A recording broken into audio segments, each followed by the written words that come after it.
channel. We are here in Alimino City, the 100 Islands. So this is our joiners edition. So we'll be staying here for 2 days and 1 night, and tomorrow we'll be visiting Bolinao. So ngayon, explore natin muna ang Alaminos, the 100 Islands. Okay, so time check, paalis na tayo, 12:45. So inihintay na yung mga kulang. So 10 packs lang po kami. And dito kami sa may Seaside MOA, dito sa may Vikings. And we're still waiting for the others. We're going to Bolinao and 100 Island tour.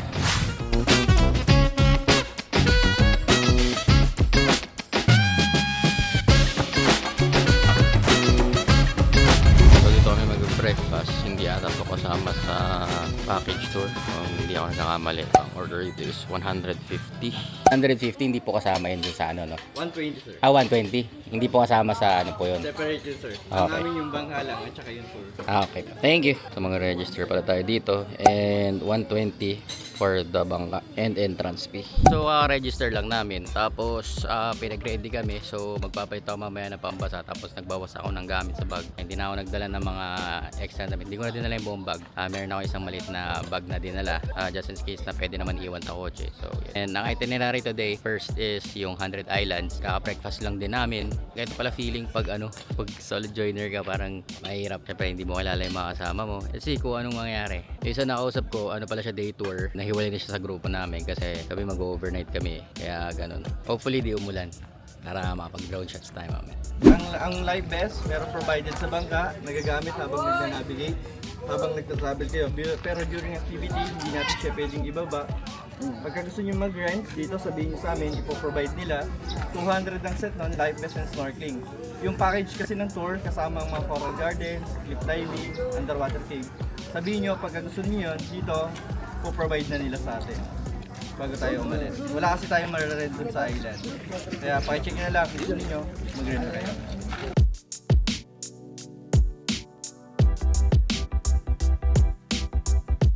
Okay, so may additional na 200 pesos sa binayaran namin for the snorkeling, tsaka yung snorkel goggles, tsaka yung life vest. And yan, naka-life vest na yung mga kasama natin at inaantay na lang yung bangka.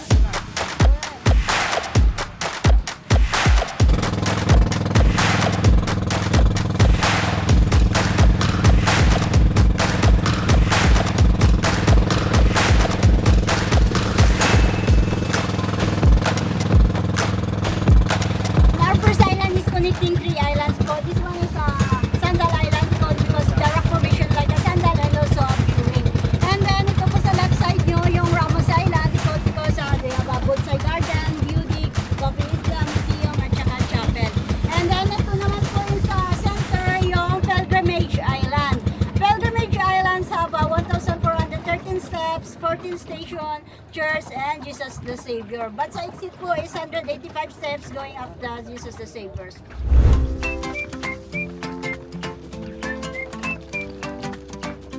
Okay, hindi na tayo sa first stop natin. Bale, connecting island tong mga pupuntahan natin. So mayroong ganito, lakaran.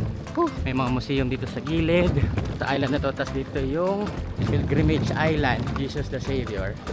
Nakatao dito sa gitna ka lang, pwedeng gumilid. Guys, so may makita nyo dito sa first stop namin, may mga bangus na isda dito. May mga malalaki, tapos may mga maliliit din. Pero kung hindi nyo masyado makita kasi maalon.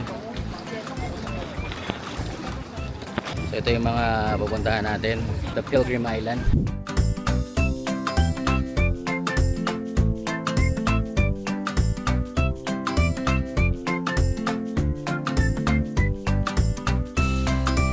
Alright mga ka-ventures, nandito na tayo sa Bonsai Garden dito sa 100 Islands. Kung tama yung pagrinig ko kay ate, ito yung tinatawag na Ramos Island. So ito ay pinangalan sa dati nating Pangulo, si President Ramos. Tapos dito, yung museum tsaka yung chapel sarado pa. At mapapansin nyo, may nag-develop pa nga nila yan. Pinapaganda pa nila dito. So dito, yung Pieto. Grabe naman. Dati pangarap ko lang itong tato. Okay, so basically, same dun sa name niya, Bonsai Island. Tumubo sa bonsai itong islang to. Halos sinubukan talaga dito ng bonsai ang isang. So pansin ko dito sa 100 Islands, puro akyatan at babaan. Kasi syempre isla nga ito. Bago ka maakyat at tuktok, syempre aakyatin mo yan, diba? Galing kayong tubig eh. So ayan, kung mapapansin nyo ito, galing na kami dito. Ito yung dinaanan namin. Ito, yan. Dinaanan namin yan, Inter Island. Tapos itong isla naman na to, ito yung pinagbabaan namin kanina.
dito and tent pitching din pagka 6 PM to 6 AM. Dito kami magpapatay ng oras, swimming muna and pagkain. All good, let's go!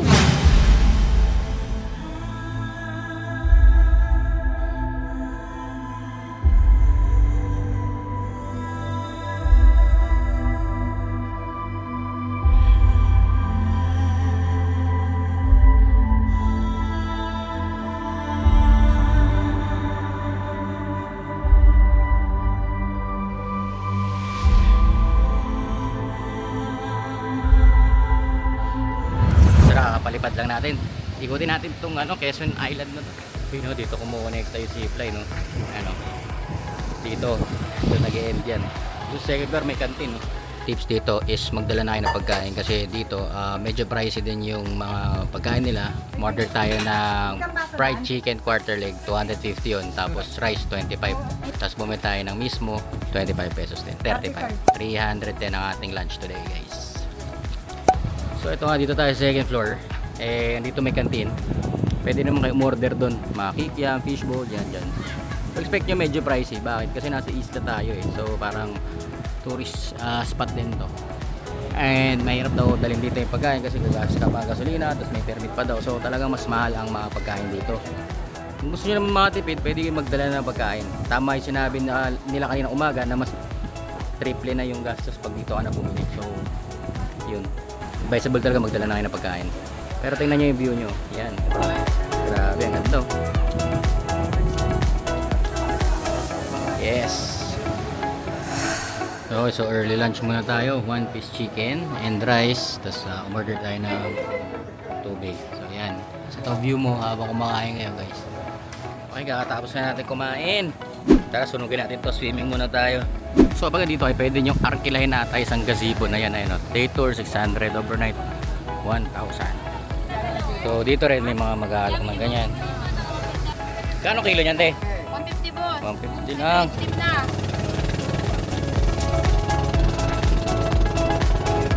Okay, dito tayo sa island kung saan tayo mag-snorkeling, ang Old Scout Island. Ingat lang tayo, huwag tayo masyado dumikit sa mga bato kasi malakas yung alon. Makabigla kang humampas.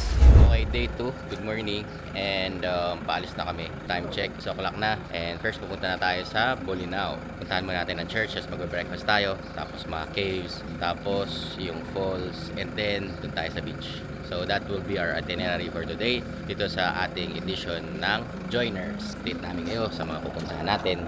And kung new kayo sa channel na to, don't forget to subscribe and hit the notification bell to be updated sa mga adventures natin dito. Thank you. Dito na po kami sa Bolinao and kasama po namin sa Joiners. Yan po sila. Yan. Ang first visit namin ay yung church. Pupuntahan na namin. Let's go!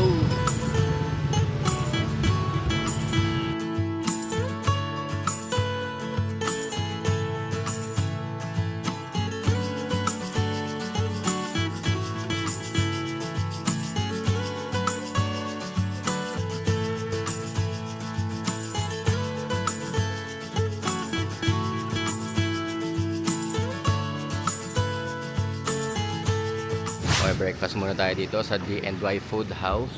So kasama to sa ating tour package.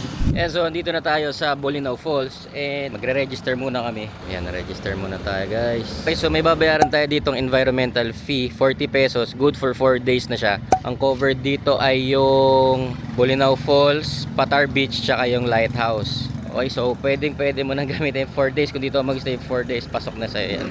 Okay, andito na tayo sa Bolinao Falls. So pag joiners kayo, isang falls lang yung mapagpipilian. So ang napili namin is yung Falls 2. Tapos may additional 30 pesos entrance dito and 50 pesos pag gusto mo sumama dun sa or ma-experience yung cliff jumping nila. Bawal kasi mag-jump pag wala yung life vest.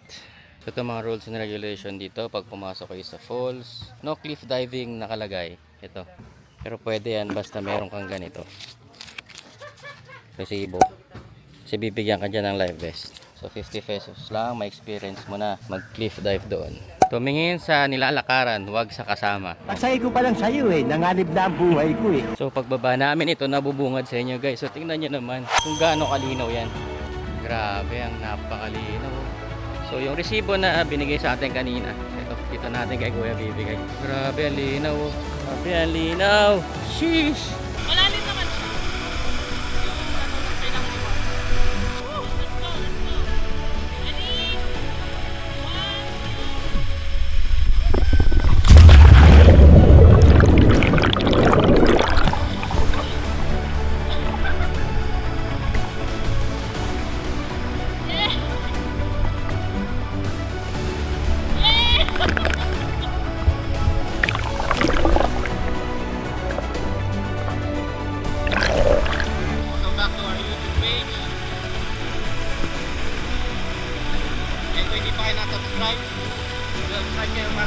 kayo mga ganitong classic adventure. Let's go!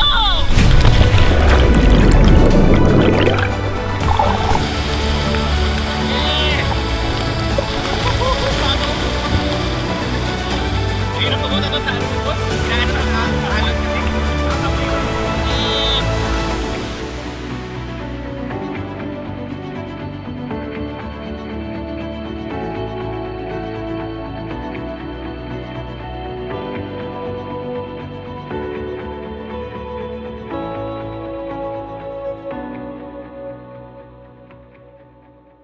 Alright mga adventures, nandito na tayo sa Enchanted Cave. And dito, may dalawang option. Pwede kayo mag-viewing lang, which is 200 pesos. Tapos 250 pesos naman kung maliligo kayo. Siyempre, andito na rin tayo, kaya ang pipiliin natin is maligo. Kailan natin makasama nating joiners na makakasama natin sa loob ng cave. Weekday, kaya onti lang ang tao. Okay, so nagbayad na kami. So ang sign nila para malaman yung mga maliligo if pag naka-blue kayo na ganito. So lahat ng papasok may nakaganito. So depende yan sa kulay kung ano yung strap mo. Either pwede kang maligo or hindi ka pwede maligo. Sama natin ang ating tour guide slash siya na rin po ang nag-drive sa atin. Yan guys, Kuya PJ. Kuya PJ in the house. So siya rin nagtutur sa atin dito. Nandito na tayo sa Enchanted Cave. So mapapansin nyo, sabi sa kasulatan, dagat daw pala to dati. Grabe naman. So akala ko kasi dati, yung Enchanted Cave, cave lang talaga yung pupuntahan. So pwede mo palang, may maluwag pala to. Ito yung mapa nila, oh, ayan oh. So sa isang araw, pwede ka pala dito magstay isang araw lang. Kasi dami mo palang iikutin dito. So ito na yung bungad dito sa Enchanted Cave. So guys, dito free na to. So hindi na kailangan mag-additional. Ito yung entrance ng cave guys, tara. Yes! So, kadiliman, pero may mga ilaw naman. So mag-ingat pa rin, lalo na basa yung daan. Grabe, makikita mo nung papansin mo na dito kung gaano kalinaw dito. Sheesh, yun, daming tao ngayon guys. So syempre, hindi tayo nagawa pa. Maliligo tayo.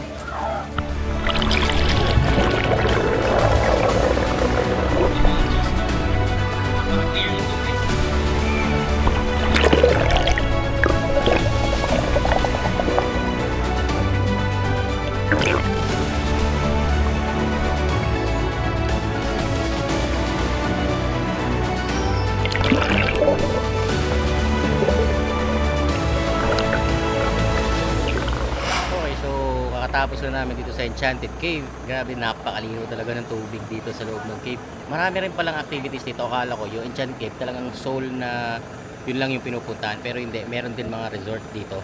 I mean, isa siyang resort pala talaga. So meron din mga kids pool, adult pool na pwedeng puntahan. Pwede rin kayo dito mag-staycation. So ito, as a joiner, patapos na kami dito sa Enchanted Cave. Papunta naman kami sa Patar Beach and doon na kami magla-lunch.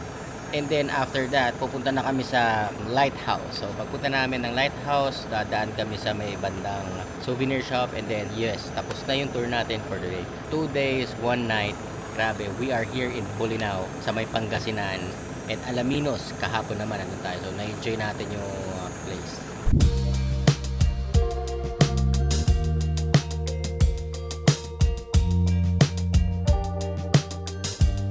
Alright guys, nandito tayo sa Patar Beach dito sa may Bolinao, Pangasinan. And if you're not yet subscribed to our channel, please click the subscribe button and hit the notification bell para lagi kayong updated sa ating mga adventure. So don't worry guys, lagi tayo mag-upload.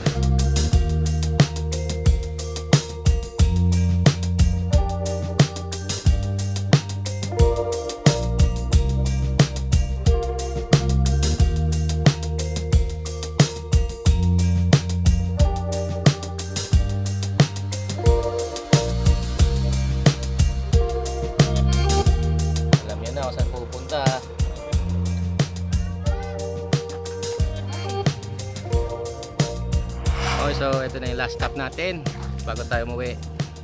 Nandito tayo sa Bolinao Lighthouse. Bayad dito is yung binayaran natin kaninang 40 pesos environmental. So itong lighthouse na to is still operational pag gumagana pa din to.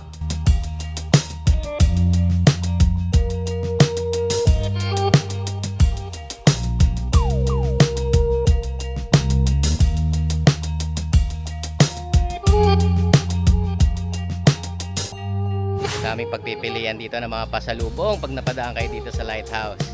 Okay, bago matapos yung tour, dadaan kayo dito ni Kuya para pumili kayo ng mga pasalubong ninyo. Ayan. So, ang dami. Maraming choices. Ayan. Ayan. So, may pa-pre-taste sila. Ito yung, ano kaya, white danggit?